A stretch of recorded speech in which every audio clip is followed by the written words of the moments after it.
Y gracias a la gente de Alfa de Kai por traernos a Marc. Espero hayáis disfrutado su libro, o no. Espero no hayáis disfrutado nada. Le habéis pasado mal. Y ahora doy unas palabras, Marc, y pues hacer las preguntas que queráis. ¿Vale?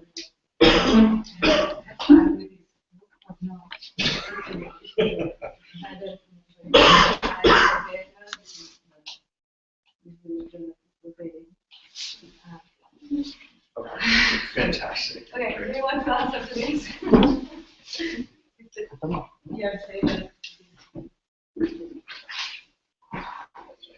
Okay.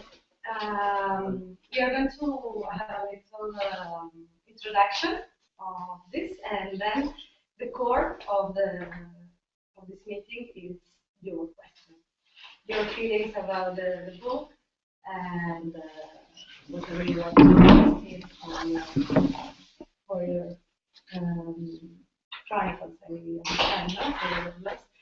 And well, we are very happy to have Marc here. We have been waiting during a year to have the book and to have him here. And today we met a very, very funny and good person. I'm very happy to meet him. And so no, that's because you read the book, and I, me, was thinking that it would be a little, I don't know how to say it, but difficult to deal with a person that can write this. But we are very happy to see that it is not the case. Even because we were talking about that today, and I would like Marc to say that, and this is my first question, then you start. We were talking today about that this book, The House of Life, others, is many people think that it's only or mainly a terror book, a book of terror, but it is not the case. It's not my case neither. Every reader can find something different in this book, and this is because this is the reader experience, the most important, isn't it? And so I would like him to explain to you what he thinks about what this book is, and then we can go forward with your questions.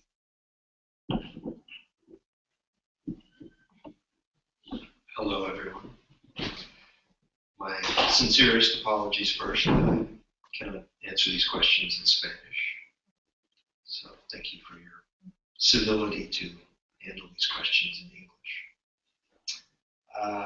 I feel it would be a little egregious if I were to talk about what House of Leaves is. It's a book that I started writing 25 years ago. It came out 15 years ago, roughly. And now has a life of its own and carries out many private conversations with readers that I'm not close to privy to. And in many ways, I feel like the parent of a child that's gone on to do very interesting things. And I can speak on behalf of that child, but it's like a parent who speaks too much about a child. Eventually, you sort of say, "Hey, I'm going to go talk to my friend over there. I'm going to deal with what this guy says." So I can only report what other people have told me about how terrified they are, or how they cried during it, or how much it meant to them. And I think something we were discussing a little earlier, I did have one story that was special to me. I was at an art gallery, and an older gentleman came up to me and said, "Are you Marc Danielewski?" I said, "I am." "Did you write House of Leaves?" I said, "I did." He said, "I want to thank you." He extended his hand and shook his hand. Of course, I hadn't read your book. Of course. And then he proceeded to tell me how his daughter had tried to kill herself. And he was at the hospital when she woke up. And he said, "Is there anything I can do for you?" And she said, "Will you get me House of Leaves?" Now, you know as much as I do now about what that means. In one sense, it's an honor. In one sense, it's a mystery. In one sense, I'm proud of my book. In another sense, I'm kind of melancholy because I realize that my book is growing up and I'm no longer part of that book's life at all. It's participating with other people, with cultural elements on its own, and I can sort of distantly admire it and at the same time kind of feel proud loss at its maturity. How was that? ¿Habéis entendido? Yeah. You need scorecards. You can hold them up. 4. So, questions? Adelante. When I was reading the book, I couldn't help to think of Borges and of the Babel Library and BLF. Did you have Borges in mind when you were writing this? Well, the book attempts to be transparent in all of its influences. It's part of its exercise is to list every single thing that could have potentially influenced it. So the book, among other things, is a compendium of its own origins. But put simply, Spanish literature has played an enormous part. I mean, we can start with Cervantes. This was something that my father discussed. Eventually, I read. Of course, Borges is throughout. I'm fortunate to have a wonderful conversations now with contemporary novelists, 2 of whom live in Los Angeles, Amy Bender and Sarah Bynum, and the discussion of Borges' big heart, because a lot of times people feel that Borges is very cold. It's a cerebral exercise, and yet Amy and Sarah and I both agree that there's great affect to those kind of stories. Of course, Cortázar is there. Of course, many poets, Paz and Ruda. And, I mean, there's a long list. And in some ways, even though I only started reading Bolaño later, I kind of feel like he's almost a predecessor in some ways. And I have to add that it's I don't know. There's something also melancholy about coming to Barcelona and knowing that he's not here. It would have been nice, even if I never met him, to know that that kind of furnace was at work, north of Barcelona. Pleasure. But instead, his ghost is here, and I feel he wanders around and tells me to avoid that place and that place, because that's where the tourists go. Check out that place. It's the dirtiest place, but you will find a good drink and maybe a good word.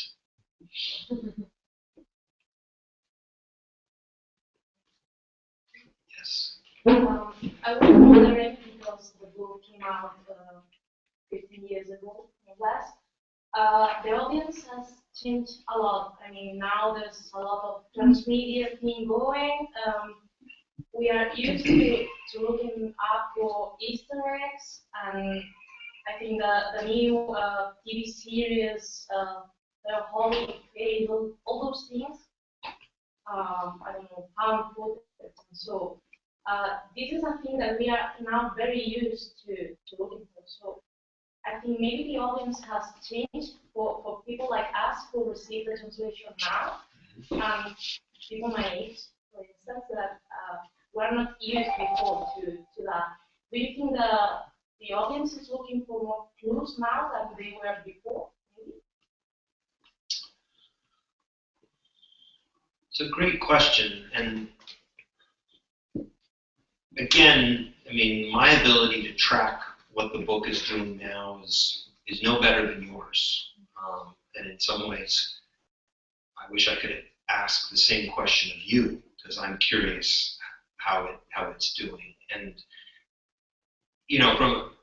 we can get into this later if you want, but from a personal point of view, where I am on a literary level is a very different place than I was 15 years ago. And certainly when I was writing House of Leaves, the technology for found footage like that wasn't really available. It was people did have video cameras, but it wasn't like everyone had an easy way to record something on their phone. You know, the Easter eggs, as you referred to, were part of literature. It's always been part of music, even. You know, Bach inscribing his own name in pieces, and so. You know, that was certainly part of it, but then the whole notion of reality TV hadn't occurred yet. So a lot of what was happening in House of Leaves was still before that explosion that was enabled by technology, by the media, by networks, and by sort of new social media platforms.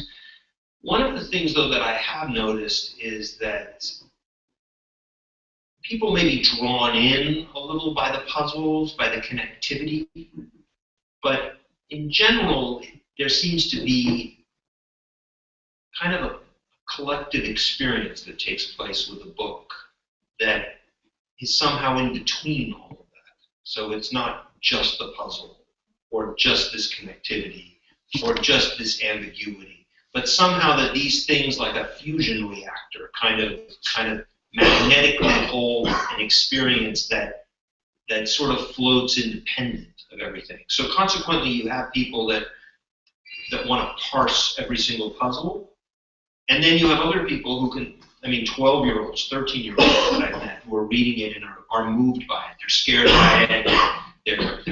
They find it romantic. You know, there are all of these kind of experiences that take place, and that's kind of the way I sort of refers back to the way I was talking about this book in the first place, is that it's carrying on now relationships that are very kind of independent of anything that I could have predicted, you know, all those years ago.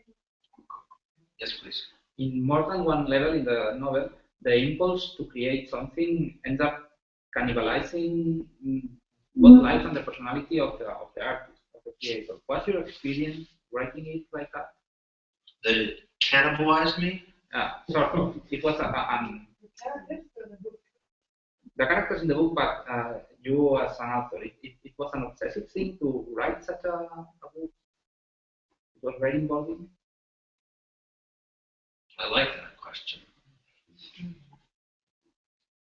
I mean, every book for me that I write is a trial, and every book has had an enormous cost. I've never had that luxury of writing a book that was already ripe and just needed to be plucked, like Virginia Woolf once described, I guess, an ethereal novel that I'll never be able to write. So, you know, Only Revolutions for me was like climbing Everest without oxygen.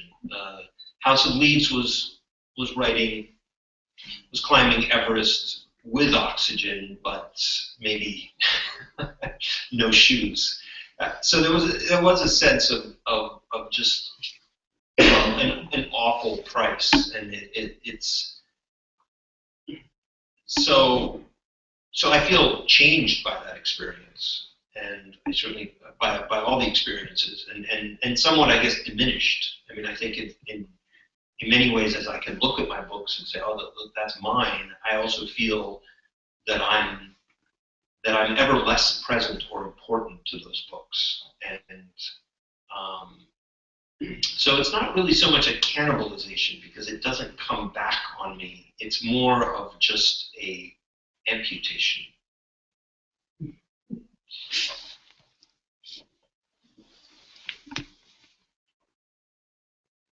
others? That's it. I do have a question. It's kind of, I don't mean to make it offensive or insulting. Oh no, please, go ahead. Just, I had a feeling when I started reading the book, I found that's very first phrase, very beginning. There was a game sense going on. You're going to interview this, not for you. Okay, cool. However, at very first, I was very, very, very angry at Johnny Trump's informations. He started appealing into the book. But then later on, as you started getting into the book, you start realizing that Johnny is the only part that matters. The only part that might be actually true. Even though he starts saying from the very beginning is an unreliable narrator, and that we always make histories to people peace of mind. Right. To what extent is the House of Leaves a literary joke for Johnny, schools, all of us?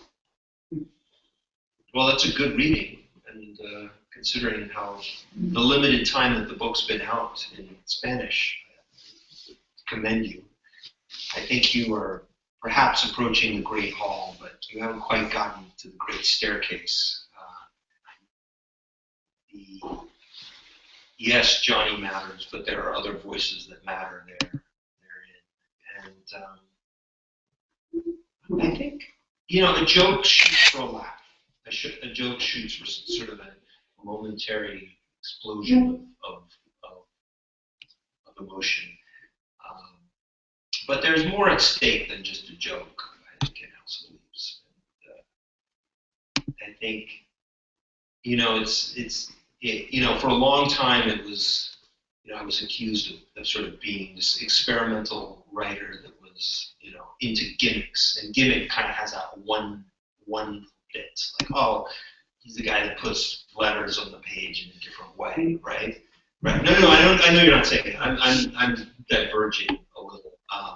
And I was being intentionally oblique that it is an important discovery that you're making about Johnny Truant's voice, but there are other voices there, and how those voices work together is really more significant. And I think you're on the right track when you're looking for what is kind of real beyond the meta real. If there is kind of a meta real, then there's a real even beyond that. But I think one of the things that's become important to me is and it's the thing that's most viscerally uncomfortable to most people, is simply the layout, the way the books are designed. Now, House of Leaves has just come out, and in essence, what it does is it remediates a movie. It takes one form of media and puts it into another. Right? It's looking through the lens of the novel at the film. Only Revolutions is looking through the lens of the novel at music.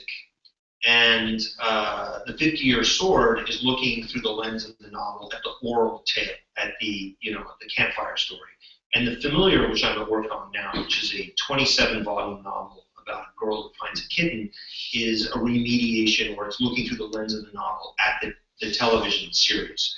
Now, well, that's interesting, but what's the point? Well, part of it is the way that is to observe how image is taking more and more prominence in our world.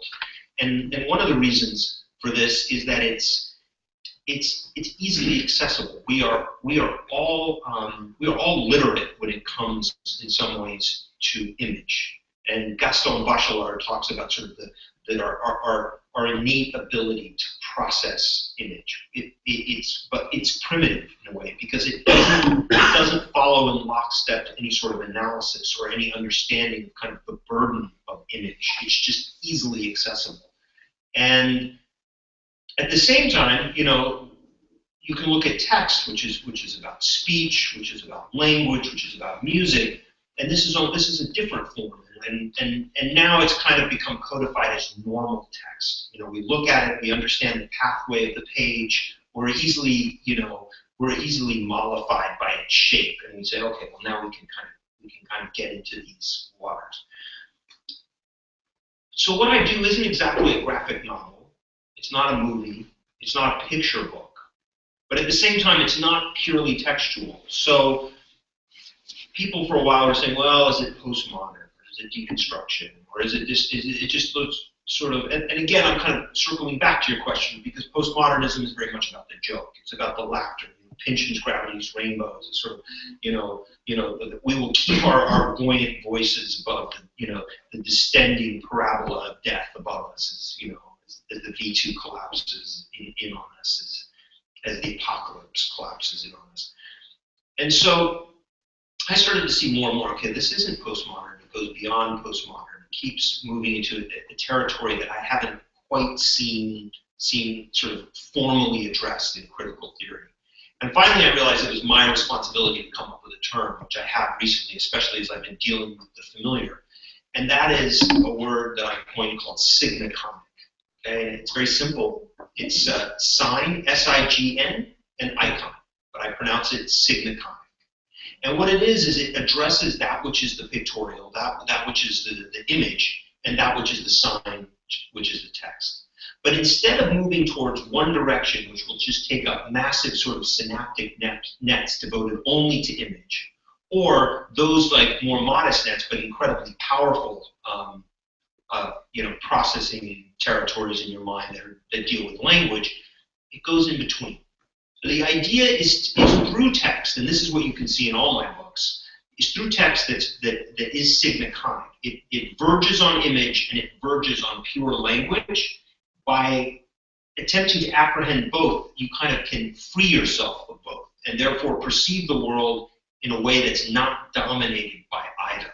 Because let's face it, the world out there is not an image. That image is just simply present because of our little retinal screens that are processing, the frequencies of light that we can perceive. And at the same time, if we apply words to it, that's not the world out there. That's a mauling kind of quantum phone out there that's rendering something that we can address. But in order for us to move more gracefully through the world, we need to be able to apprehend it in a way that's not entirely human. These are the faculties that have been given to us that define us as human. And so this course that I'm on, this exploration, is saying, let's wrest away a little away from the importance of language and from the importance of image, and therefore more clearly apprehend the world that is beyond us. Ha ha ha ha. Do you know the graphic novels by Chris Ware? Of course, yes. Because everything you were saying was just thinking of him. And exactly, because Chris Ware starts with image. So you expect, I can rely on simply that part of me that experiences movies or whatnot. But he's so literate in the way that he creates his stories, building stories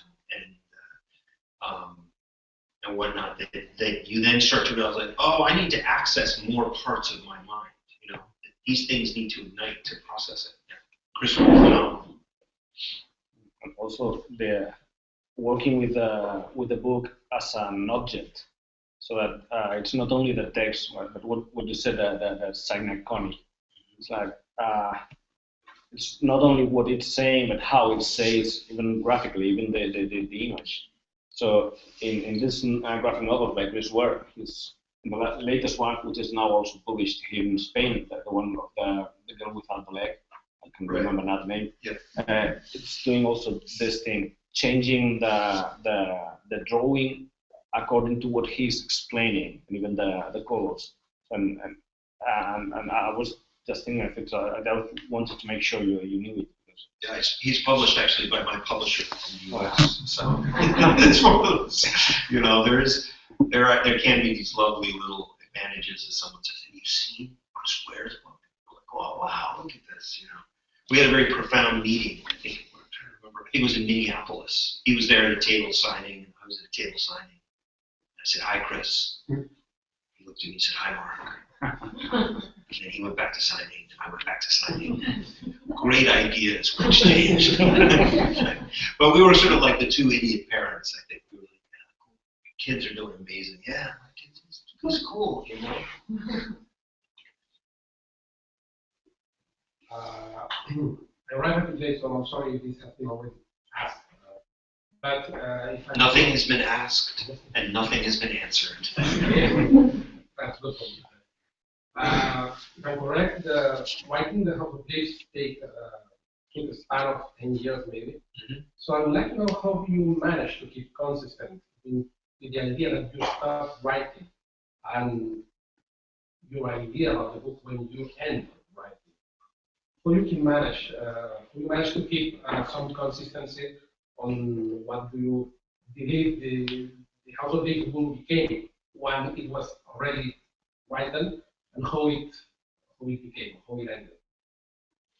I'm not well, sure the end is, which another thing that I've wrestled with, but it kind of sits patiently and correctly in my mind is that a novel is finished when it consumes its point of origin. It's a line, I wrote it, but it's true. So that impulse that you think that's important, that gets you going, you know the book is done when it has devoured that impulse, where it is no longer, it no longer matters where it started. It has become its own thing. The origin, however, is more complicated because, you know, talking about cannibal, right? It's the book itself has devoured its own beginning. Its own, you know, its own causation is, in a way, is obscured by what it finally becomes because it no longer matters where it comes. It's its own thing, you know, and its origins then become more tenuous because it becomes its own creature, I guess. But the beginning of the book is I can only describe more faithfully is an impulse. It doesn't arrive as I'm going to write a story about this or I'm going to tell it in this way, or because that is kind of a gimmick. It's kind of I'm going to tell a story about this guy that walks into a bar, and then it's a joke, right? That's the same thing. It's like I'm going to tell you a story about a house that's bigger on the inside, and then I'm just going to throw all this stuff in. For me, it began just with this sense that I had something that needed to be beyond me. You know, it was a darkness inside of me that had to be a shadow beyond me. You know, it was a shadow cast by darkness. It was something that was inarticulate, without light, without voice, and I wouldn't even necessarily say it was a book. That was the means for me to approach the demands of this feeling. If I were a gifted musician, perhaps it would come out in notes. If I worked with marble, perhaps it would be that way. If I was a politician, perhaps it would be a force that would drive me to sort of communicate with others. But it was substantial in the sense that it drove me at every moment, at every turn while I was making a living, whether I was working up at an inn, cutting wood, or building paths through a wood, or working at a bar, or I was an apprentice for a plumber, or all these kind of things throughout. There was this constant desire to write something, and those things came out in a way that were pictorial. They came out as sort of philosophical analysis. They came out as poems. They came out as sketches as sort of the flaneur, you know, the sort of in the tradition of, you know, of whether it was Kerouac or Bukowski or Fonte, which we can sort of see the origins of a character like Johnny Truant, but certainly even further back to the likes of Stephen Dedalus and Ulysses. You know, it depends where you want to focus, but those origins are clearly there. To sort of the modern American, you know, family drama, whether you want to look at Updike or you want to look at, you know, the realists like Roth and whatnot. And it was just kind of this big mess that just kept going. And I guess at a certain point, a different author might have said, well, I'm going to focus just on this. But that was where I guess I was in line with my times, and I suddenly said, you know what, I'm going to keep it all. I don't know how, but I've got to hold it. It's important. This stuff matters. The writing outside of the lines, you know, turning the text upside down, the things that your teacher told you not to do, this matters to me, and I'm going to keep holding on to it. So slowly the backpack of my true belongings were getting left behind me in ways that I could survive as I kept holding on to these sort of sheaves of material, these journals and whatnot. And then it was about 1993 actually, and likely there's a psychological impulse, you know, or a causality, I should say, in the fact that my father died then. When I had this idea of a house that was a little bit bigger on the inside than the outside. So this is, depending on how you date it, it could be anywhere from, you know, it could be 3 to 5 years after I've been writing. And at first I thought, okay, well, this is either a poem, or it's a short story, or maybe it's another bit of philosophy, or maybe it's just a gag. And I sat with it for a few months, and then I did have that eureka moment of like, oh, wait a minute. The family lives inside this house. Oh, wait a minute. This young guy, he finds the story of the family living in this house. Oh, wait a minute. All the stuff that I've been writing about, like about cinematic grammar and how you could actually use appropriate techniques in film and use it in a book.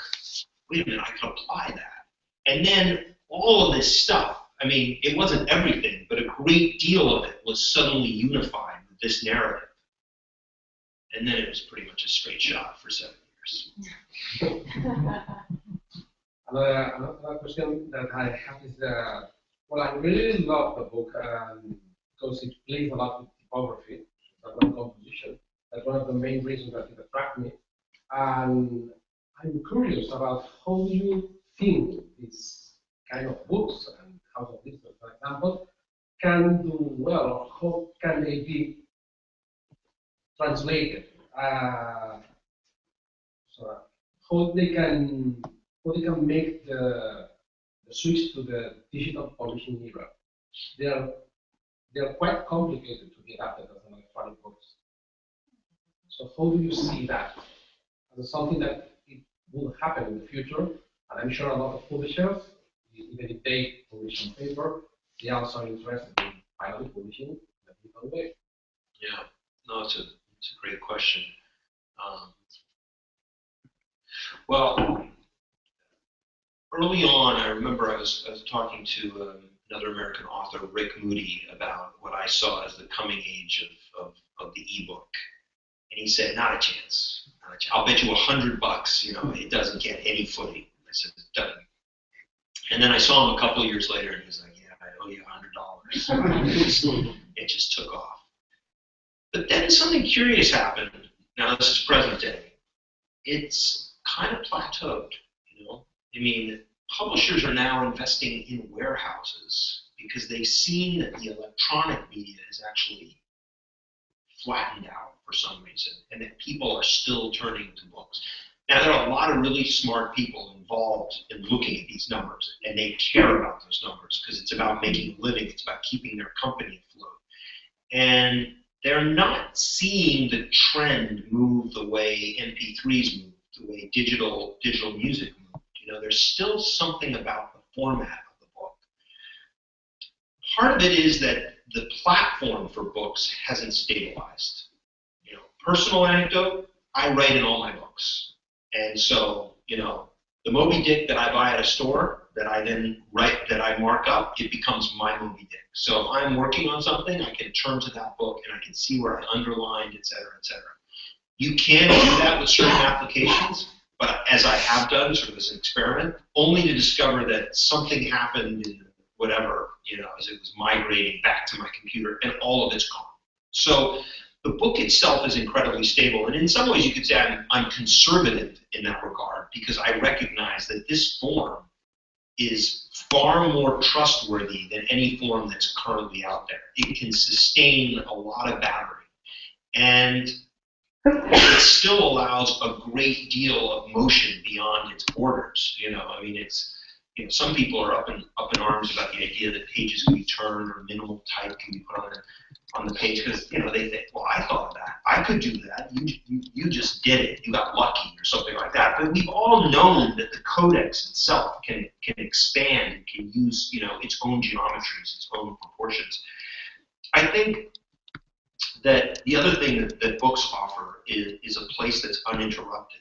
You know, one of the great promises of these oracles of iPads and Kindles and whatnot is that they are sort of, that they can do other things as well. You can play music on them, you can get your emails, etc. But once as you corrupted it in a way, then you're like, oh, I could get on there, I could start reading, you know, Savage Detectives, but then I could get a bill, or I'll be distracted by something else. I mean, one of the things that's so great about a book still is that it gives you this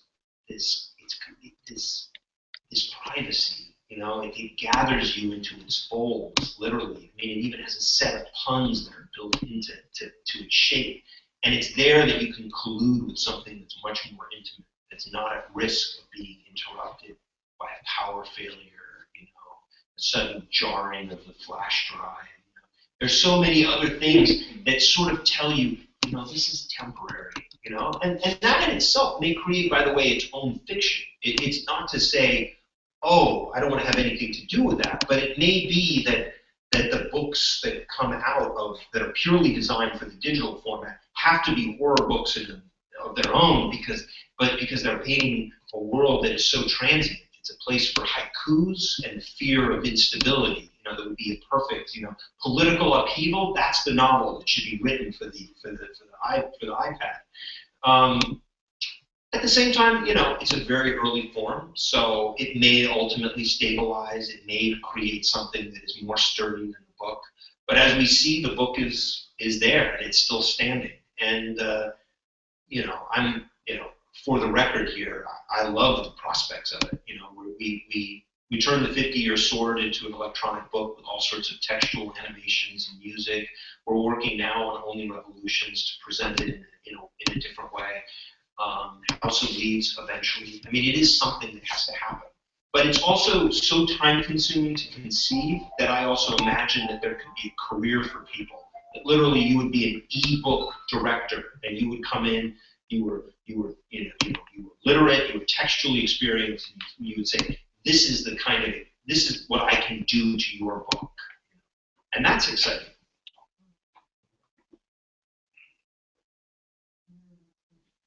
Yeah. Okay.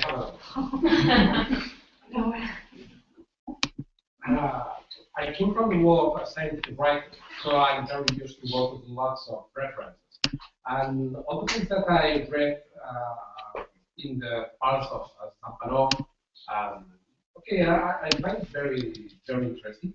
I enjoy it very much because there are a lot of well documented. But I became a bit frustrated also, as other people have commented here, because maybe it's not important for the author, but from the point of view of fans, we tend to like very much some consistency, even if it's the fantasy world out of writing. I found it very frustrating that even the great deal of reference that Zampano collects about the film, it seems that it doesn't exist because there's no real reference. The other guy finds no reference at all. People who's mentioned it in the Zampano bibliography doesn't recognize having seen the experiment, and that really frustrated me a lot because it's not very real to happen if that movie really existed, and I see it's just something that happened in that fantasy world. But I found that inconsistent. Suddenly it's become a very personal meeting, of course, because we do have to ask about your frustration. What was it exactly that you wanted? You wanted to be assured that it was true, that there was a reference? I found it strange that if the experiment were true, it really were no reference at all. It seems to be some kind of Zampano's invention. But then... Well, see, now we're starting to approach something there. Then the friends of the left of you is approaching from one angle, now you're approaching from another, so this is good. I mean, the other thing that I think is maybe it's quite don't agree with you. I think it's one of the start points of the book. Everything in this book is doubtful. I mean, we're talking about a book about a film that does not exist, written by a blind man who couldn't see the film even if it existed, and found by a junkie. So having all these references, and some of them they do exist. He refers to Rainer Maria Rilke, for example. Mixing real references with false references increases this doubt atmosphere, which makes you feel like nothing is quite sure. You don't really have a clue to understand. I can understand that. But the amount of reference, and they are very well constructed. That's what I mean. I've seen a lot of reference in publishing, and they are very well constructed. All the references that refer to people who have seen or have published something, or magazines that have published some reviews about the experiment, and found that nothing is real in that fantasy universe. Just a quick timeout here. Wonderfully illustrated too, and I think one of the things I do have to point out here is the extraordinary production of this book. I mean, the kind of conversations that are already starting here could not have happened if it weren't translated and reproduced as well as it was. I mean, even the artifacts in the back page have been translated. They were actually, somehow, I don't know. I mean, it's more than just Photoshop. Some handwriting had to be done. I mean, to get these pieces here. I mean, like, these are all in Spanish. No one did that. They didn't do it in France. They didn't do it in Germany. I mean, these were luscious versions of this book, and here you can see just how fastidious everything is. I mean, just even the point of the footnotes or whatnot. But there's also a great deal of subtlety, and this is why I do have to commend the translator, Xavi, I learned his name is called, Javier Calvo. And, as you were pointing out, of course, it's written by a blind man. What does that mean? Well, a lot of the footnotes in English, right, begin with see, the poetics of space, or see this, or see that. And then we look at this footnote here, 212, and it's vers la poétique de l'espace. So even Xavi was paying attention to that particular verb. He could have said check out, or, but he was keeping to the whole vocabulary of seeing and perceiving. I mean, I will chime in here with a personal note. It's not going to resolve this particular debate, but one of the things that I have detested are those novels that have emerged out of I shouldn't even call them novels, dignify it, but this sort of fad for the memoir in the U.S. This is true. This is based on a true story. Without this, it would be true. Blah blah blah blah blah. I think one of the things that House of Leaves does, and it is in this sense in the tradition of Tolkien and C.S. Lewis and Pullman and Donaldson and Martin, is that it tells you from the start it's a fantasy. It tells you it's not true, and then it tells you that that's okay. Because what matters, what happens, the alchemical reaction that is going to take place is just as significant, is more significant. And it goes beyond that, because this is where you're going to hear me as being sort of an older man talking about sort of the morality of literature. But the fact is that what this book demands you to do is to imagine. These books are not for people without imaginations. All of my books, and they get more difficult. Only Revolutions is much harder. It creates, it demands, a great deal of imagining on the part of the reader. And in House of Leaves, the reader has to imagine. The reader has to illuminate those dark rooms, those dark hallways. They're impossible to film, right? They actually would destroy the darkness. You would see a corner or whatnot. So how do you imagine that darkness? That's the challenge that's put before the reader. And I personally feel that the imagination is a muscle in essence. I mean, it's an inept metaphor, but it is something that can be nurtured and strengthened. Now, you tell me, how can we have any empathy for another person if we can't imagine? How can we look at another and see how their life is, and see how the travails are different from ours, and then imagine that? And then feel for that. We cannot if we cannot imagine that. So if we are not constantly practicing our imagination, we are destroying our ability for empathy, and we are destroying our ability to stay civilized. Right here, fiction, literature, it is a moral component of any society.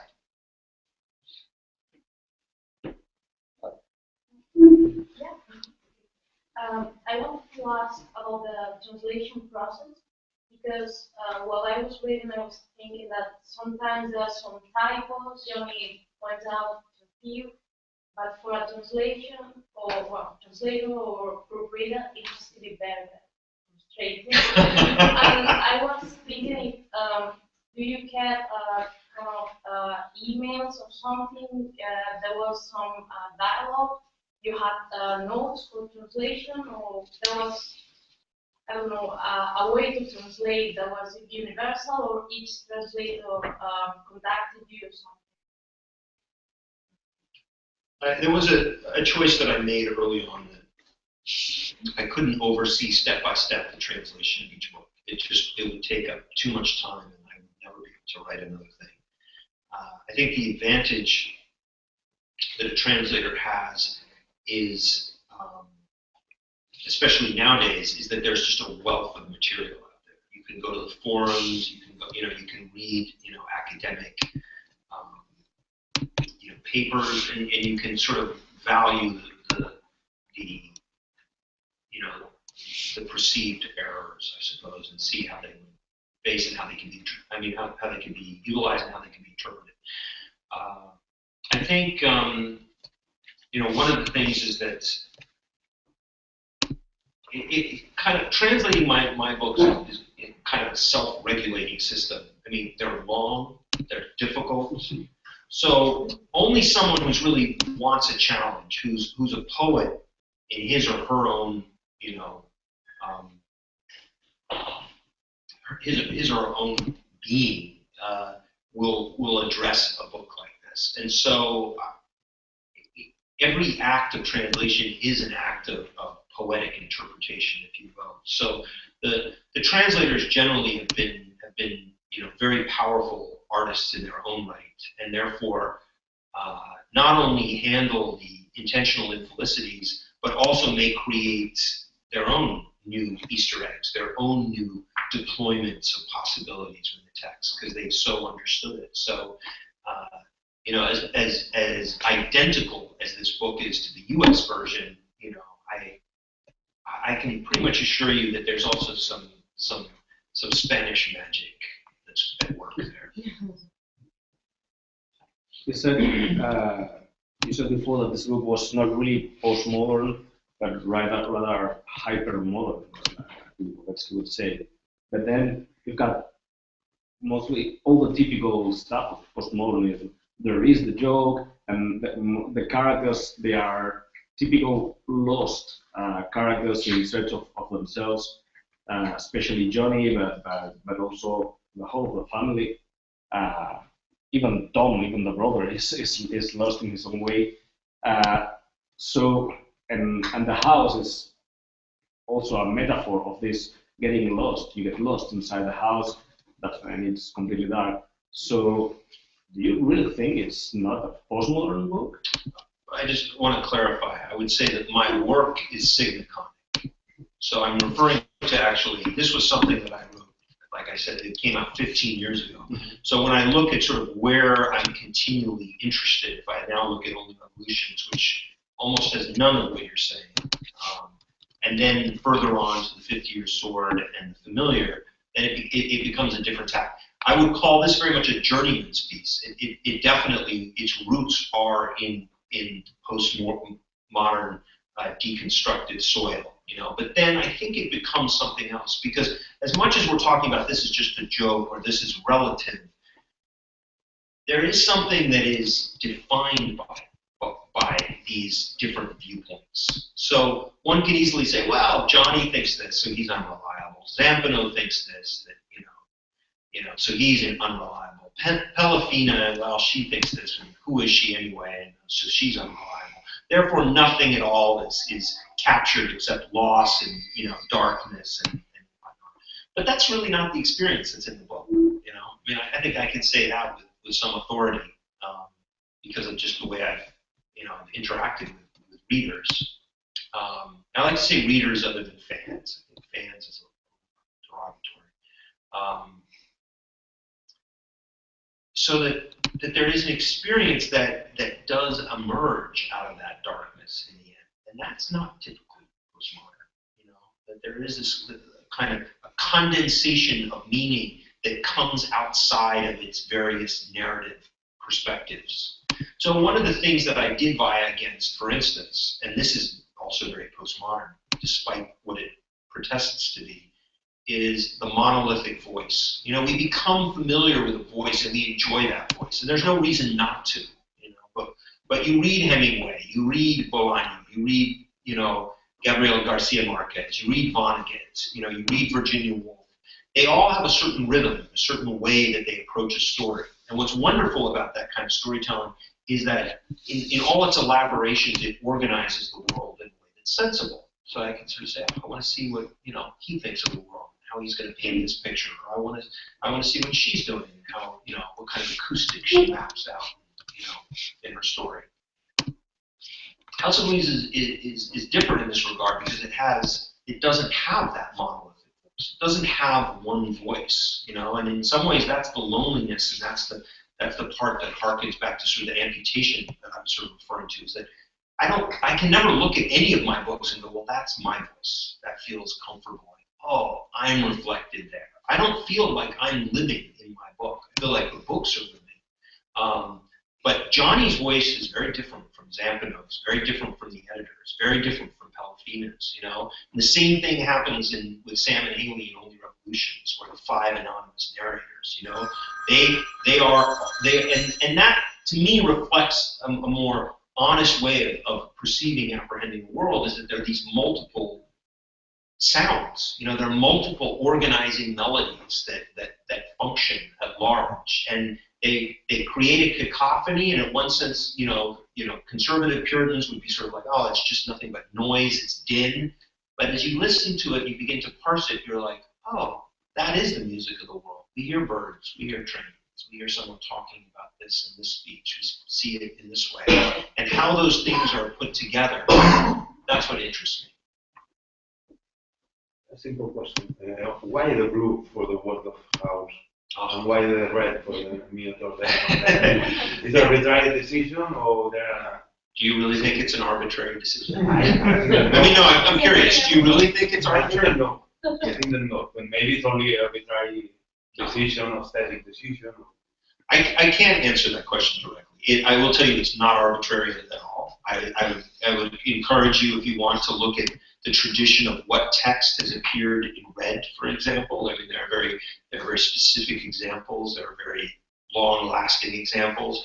The question of why blue, you know, one has to turn a little to the arts. You have to look at sort of the punning nature of what Magritte was doing, or what does it mean if you have a blue house? You know, what if the house is in a blueprint? What exactly is that conjuring? What kind of, even looking at Banksy, you know, and kind of the image puns that are going on. So there are meanings that are reflected in it. Not to mention, since it's about a movie, what would it mean that there is something blue, and how would that then affect the relationship to the whole text? So that's how I would answer it. Like I said, no questions, no answers. Okay, one question. Is the book completely 100% knowledgeable for a reader? Can we get to the 100% bit? I mean, is there any possibility for a reader to feel like I know everything of the House of Leaves? Is there any way that... So, are you in love? Yeah. How long have you been in love? For some years. How many years? Like about 7. 7. And is that enough? No. Do you think you will ever know that love? No, I guess not. So can we say that about any book? You know? Yeah. I don't know. Is special about that. I mean, there's a lot of secrets, of hidden passages, of stuff that I will probably not know about in my life. And we'll always look back at the book and say, I don't know. But isn't there a point also when you're with your lover and you solve the riddles, you solve the little mysteries, Mm-hmm. and only at that point are you delivered to the great riddles and the great mysteries, which will elude you forever. Yeah. That would be my answer. It's unsatisfying the way love is, but maybe satisfying too in the way love is. Well, I guess that's what you expected for the readers to be unsatisfied, but also attracted to it. You know, I think that's a good point. I certainly think it's probably only relevant to writers or artists out there. I couldn't write this book with an expectation. Like, that idea that I would have any energy to sort of spend thinking about how the book would be received, that is, I can categorically say, is not true. when you work for 10 years and you see the times change and you say people are telling you that no one will ever be able to read it and it'll never be published and all of that, and you're spending so much effort working on consistency, dealing with the anxiety of your postmodern forefathers and working constantly until you're kind of, like I said, immersed in the book itself so that it no longer contains an origin of itself. It becomes its own thing. For me, Johnny Truant is a living, breathing being. So is Pelafina. So is Zampano. When all of those things are taking place, you can't say, well, I hope this reader takes it this way or takes it that way. How will I ever know what that girl who's emerging from her state after trying to take her life was thinking when she said, I want to read that book? What's her expectation? To be frustrated? To be kind of satisfied? I think that would be impolite for anyone in this room, including myself, to sort of assume. But there was something there that spoke to that place. And again, that's beyond me. So any expectation really of how the book would be received and packaged, I'm not in advertising, I'm in literature. But there was some moment while writing the book in which you thought that it would be impossible to find someone to publish it because it is not a conventional book. Yeah, absolutely. It took a while to find an agent. Then the agent took the book out to 40 publishers, and one publisher said, "Okay, maybe." It does have a little.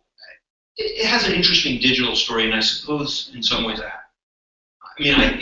have to recognize that this has always been part of my work because even later on in Only Revolutions, I solicited readers, people on the forum, people in other places to supply their favorite car, their favorite plant, their favorite animal, personal history, these kind of little moments.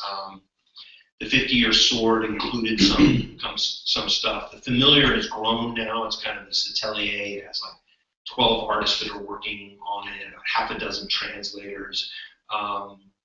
But back then, what I had done before I found even an agent is I put House of Leaves up online, and it was a PDF.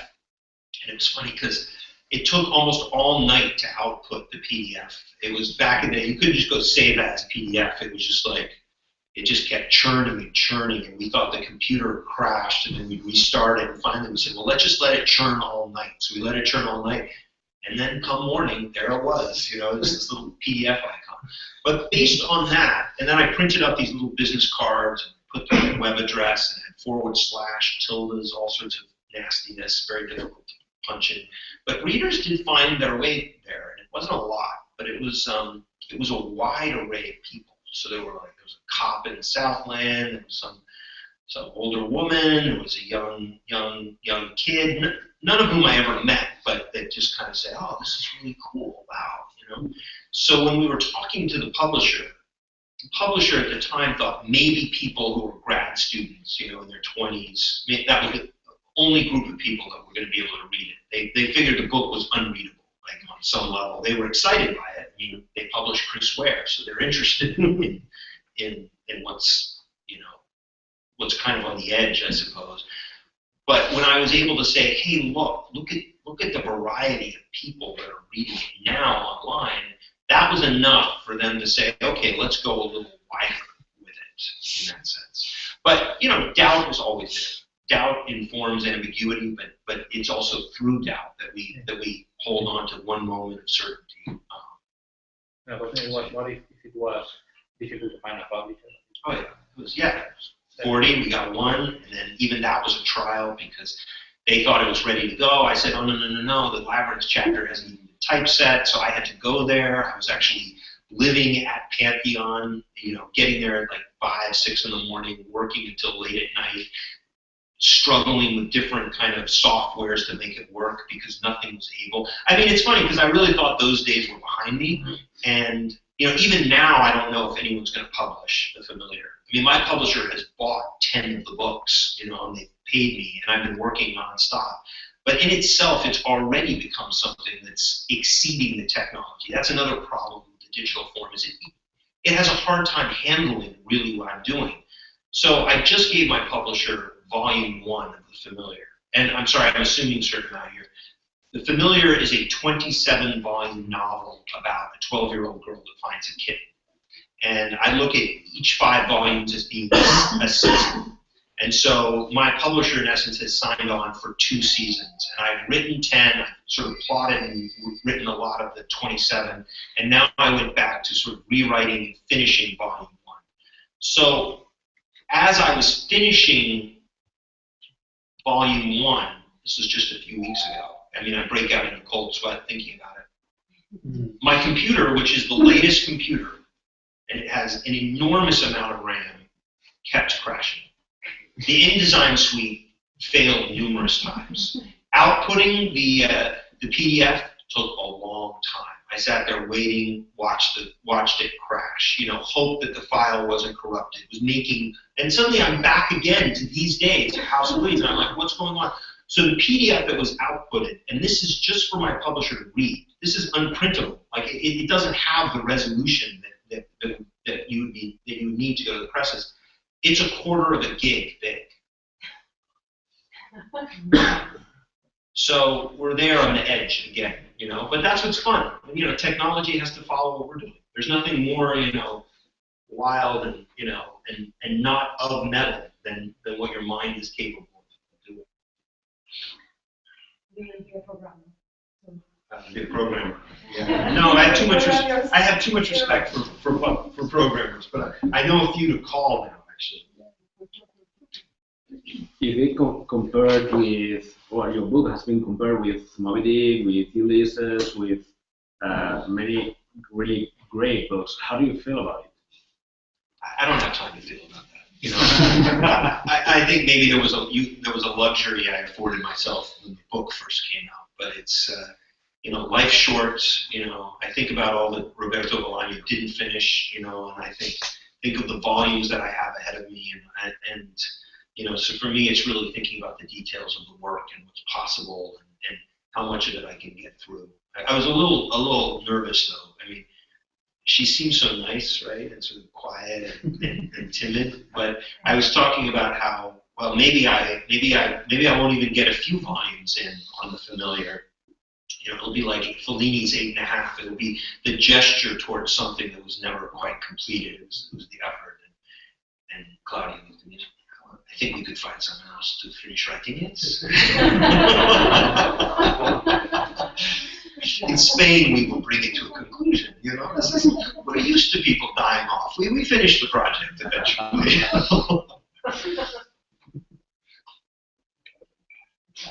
It's used to happen. It happens with a lot of people. Yeah? I was thinking about that. We are in Gigamesh. They are the publishers of Martin in Spain. Yeah, I know. So they are a bit afraid of that. I mean, that's a very interesting thing. It seems likely that the series will complete before the books are finished. And that's sort of interesting because, weirdly enough, everyone's worried about that. But you see, it gives George Martin the upper hand. Because you see, if he finishes book 6, right, and then the series holds true to book 6, he's already told Benioff and Weiss how it ends. So then they go on and they provide the very ending to Game of Thrones, right? He can have the last word. He can change the ending. And that would kind of be a cool literary experience, right? You've read all the books. You then watch the HBO, you kind of know what's going to happen, but you still want to see what he did, and then all of a sudden it's different. At least you know how I do it.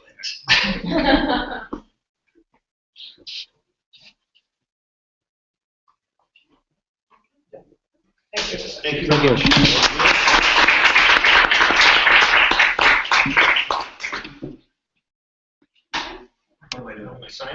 Well, I don't know. Primero de los bloggers que hacen el news. No, ¿qué pasa? Pasa,